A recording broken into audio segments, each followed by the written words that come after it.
everyone, and welcome to Alliance of Survivors. Today's topic is going to be about physical abuse. Physical abuse is a form of abuse which involves physically hurting someone. This may involve striking with an object, punching, kicking, choking, slapping, pinching, punching, kneeing, headbutting, drowning, sleep deprivation, exposure to extreme cold or extreme heat, breaking bones, exposure to a dangerous animal or chemical. This type of abuse is a common criminal act and is taken seriously by the law. Physical abuse can happen to anyone, male or female, gay or straight, child or adult. Physical abuse can lead to death in severe cases.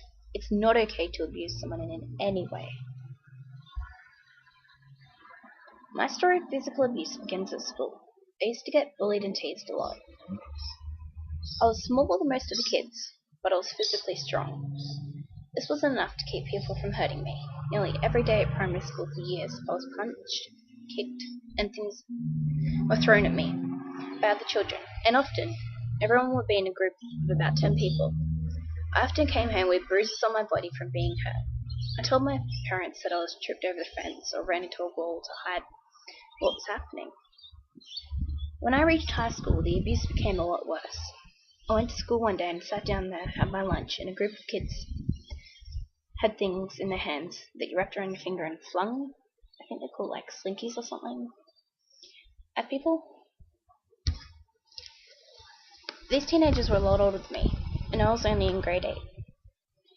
They decided to fling me Instead, I thought it would be funny. Every time I moved somewhere else to have my lunch, they followed me around the schoolyard.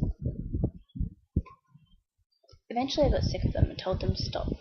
They continued to harass me and chased me from a bush where I was hiding into the school bathroom and surrounded me. By this time there was a group of about 30 or more people in the bathroom, backing one of the older girls. At this time there were no teachers. The girl was raising a fist to me and I was retaliated by punching her. And then I ran up to the teachers in the special education unit and told them what had happened. They sent me home and told my dad it was for the best for me to stay home for a couple of days while the dust settled. Then I returned to school. The problem was not solved. Again, it was lunchtime when the girls decided to start tormenting me. She followed me around and I decided to walk to the office to find a teacher. The girl still followed me and pulled my hair. I sped up and kept walking. She kept pulling my hair and I turned around to confront her. As soon as I turned around, she punched me and pulled me to the ground. And then she pulled me up and smashed my head into a wall, repeatedly, a brick wall, around 50 times, until I was in that much pain I couldn't stand. I was curled up in a ball, crying my eyes out. By this time, teachers had finally come over to the scene, nearly the whole school watching me get abused. After the incident was over, the girl was suspended for a week and